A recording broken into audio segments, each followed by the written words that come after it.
En Afrique, on a l'habitude de dire que plus on prend de l'expérience et plus on vieillit et plus on a de la sagesse.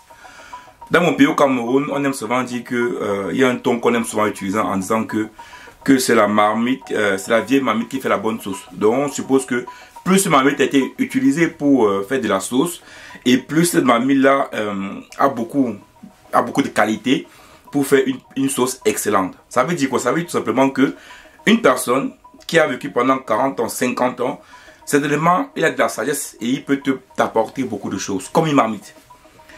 Du coup, moi je me dis ici clairement que ok, je suis d'accord avec vous. Mais si je te pose la question à toi, si par exemple un papa, un grand-père, il a passé toute sa vie à humilier les gens, à parler mal des gens, à critiquer les gens, à insulter les gens, à vilipender les gens. Il a passé toute sa vie à être méchant avec tout le monde. Il a passé tout son temps à dénigrer les personnes, à essayer de casser les gens, à essayer de détruire des personnes. Une marmite a été utilisée par exemple pour faire des sauces empoisonnées qui ont été utilisées pour tuer des gens. Des sauces qui ont été maudites, des sauces qui ont été utilisées à des fins négatives. Si je demande à toi d'aller prendre ce conseil-là, à ce sage-là, ou à faire ta sauce avec cette marmite-là, est-ce que tu iras le faire? Oui, la sagesse, oui, une marmite qui a fait de la sauce pendant beaucoup d'années peut être intéressante à utiliser quand on veut apprendre des choses.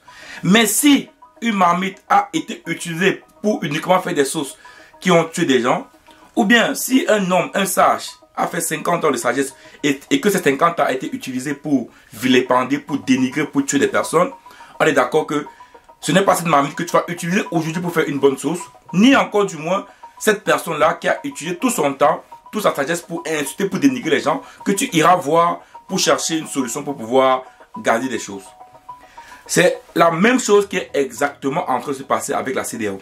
Vous savez, la CEDEAO a longuement été utilisée par on sait qui. La CEDEAO au départ a été créée, on sait par le Mali, par ces pays fondateurs, dont le but était de rassembler les peuples pour pouvoir participer au développement économique. Mais au fur et à mesure que la CEDEAO a évolué, au fur et à mesure qu'il a grandi, normalement il devait acquérir de la sagesse. Il devait être grand et il devait permettre au peuple de vraiment s'émanciper. Mais au fur et à mesure, il a été utilisé par certaines personnes qui ont décidé de mettre leur protocole à l'intérieur des années 90, de mettre leur grand à l'intérieur pour dénigrer, pour sanctionner, pour tuer, pour éviter d'avoir la paix dans certains pays. Ils ont utilisé ça pour que les autres n'avancent pas. Et donc ce qui s'est passé, c'est quoi? C'est que les gens ont compris que ce vieux-là, qui devait être le vieux, qui devait apporter de la sagesse, apporter de la voix, apporter de l'amour au peuple, apporter de l'émancipation au peuple africain, est totalement grillé. Et donc, certaines personnes ont décidé que aller prendre conseil sur ce sage-là n'est pas intéressant. On a plus intéressant à aller nous-mêmes créer peut-être notre propre école où on va apprendre de nous-mêmes que d'aller apprendre dans cette école-là qui est déjà vieux. Et ces personnes qui ont décidé de commencer comme ça, qui ont décidé de créer leur propre école à eux, parce qu'ils ont compris que là où ils allaient prendre l'esprit, là où ils allaient prendre la sagesse, là où ils devraient avoir le débat, avoir l'émancipation des peuples, c'est pas de là où ça se trouve, ils ont décidé d'aller créer leur propre école. Mais c'est normal. Quand le sage a vu qu'ils ont créé leur propre école, qu'est-ce qu'il a fait? Il a voulu tout simplement faire ce qu'il tombe. Il a fait tout et tout pour qu'il tombe. Mais qu'est-ce qui se passe maintenant? Ce qui se passe maintenant, c'est qu'on se rend compte que le sage qui a grandi avec ses enfants, le sage qui éduquait ses enfants, il s'est éduqué, bien, voilà, il sentait qu'ils étaient à l'intérieur, voilà, ils ont appris du sage, ils sont nombreux à avoir appris du sage. Et donc, il y a un de ses enfants qui a décidé, lors voilà, d'une mission que le sage a envoyée chez lui, de les chasser. Et après, il a donné une interview où il dit clairement, la CEDEAO c'est nous, c'est moi. Et quand le peuple a savoir, est-ce que vous allez être sanctionné? Il répond non, je ne serai pas sanctionné. Avec une... On a l'impression que c'est... Voilà, il répond avec une facilité déconcertante. Comme quoi il est sûr de lui que bien comme j'ai chassé assez dans mon pays, vous savez qui il parle, je parle d'en bas le président de la Guinée-Bissau. Non, je n'aurai pas de tension. Pourquoi il n'aura pas de tension? Il parle avec une certitude totale. Parce qu'il a fait partie du gang, il a fait partie de l'école du sage. Le sage l'a programmé, il l'a même dirigé. À un moment donné, le sage, il a même donné son accord pour qu'il puisse diriger son école. Donc il connaît comment l'école fonctionne, c'est comme la mafia. Il sait exactement comment ça fonctionne. Donc il sait, il peut le dire clairement que je sais qu'on ne me touchera pas. Et donc, lorsqu'on voit ça, on se dit, mais finalement, ceux qui ont compris que ces sages-là, l'école de sages-là, n'est pas l'école où on va apprendre la bonne chose, et qui sont mis de côté, et vous savez qui je parle de l'AES, finalement, aujourd'hui, on leur donne raison. Pourquoi? Parce qu'aujourd'hui, quand Ambalo décide de mettre une mission dehors, il dit, non, chez moi, il n'y aura pas de sanctions.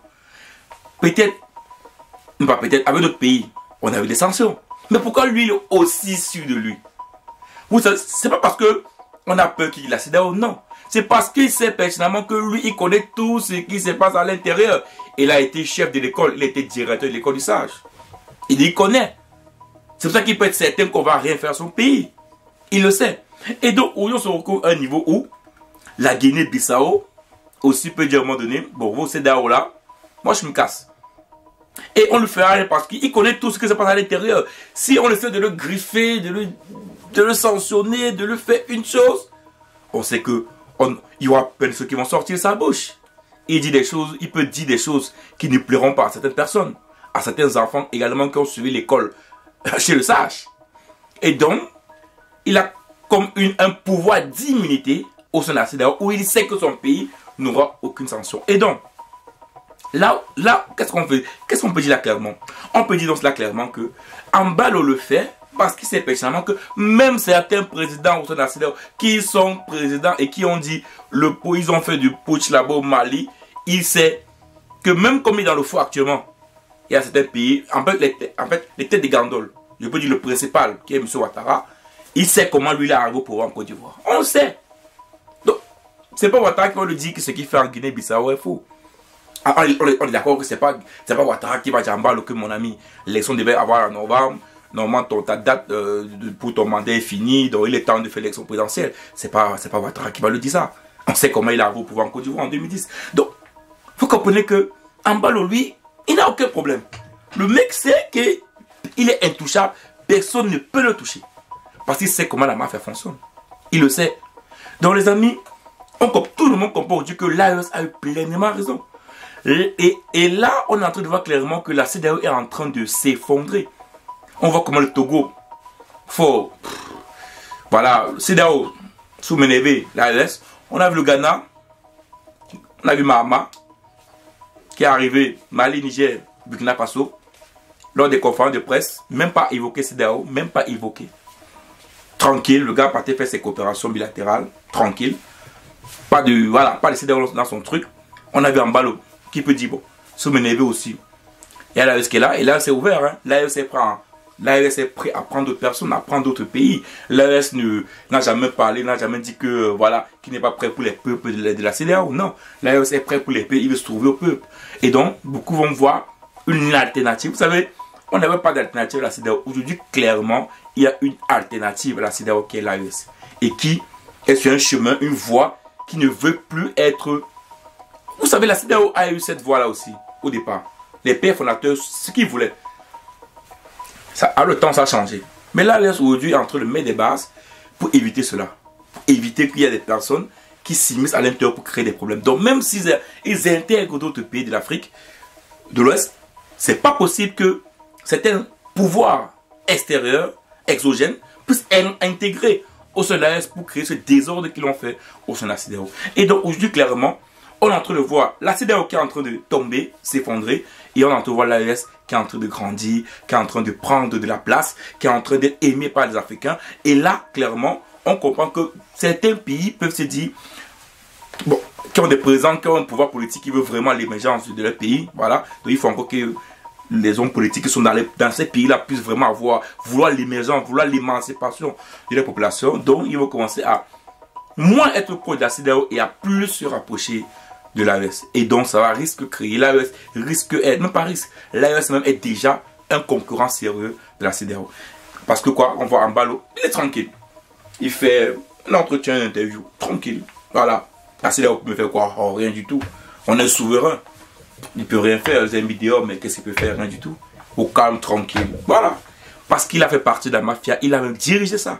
Il sait exactement comment ça fonctionne. Donc les amis, aujourd'hui, Ambalo montre une fois de plus que l'AES a raison. quand on voit aujourd'hui comment il réagit, finalement on se rend compte que ces pays-là qui critiquent l'AES, en fin de compte, ils sont partis différents. Bon, ils sont partis différents, ils sont différents. Parce qu'ils disent qu'ils sont partis différents. Bon, surtout au niveau de la présidence, mais ils sont différents. Et on se rend compte que la CEDEAO tout simplement est en train de tomber. Si même un de ses membres, père, qui était là, chef, qui a même voulu attaquer l'AES, fort, dit bon, allez-y faire foot. Vous comprenez qu'on est dans un groupement, dans une communauté où où les pères, les présidents qui sont là actuels savent personnellement que cette communauté-là ne sert plus à rien. Donc les amis, voilà un peu ce que je voulais partager avec vous dans cette vidéo. On se parle rapidement pour une prochaine vidéo. Ciao.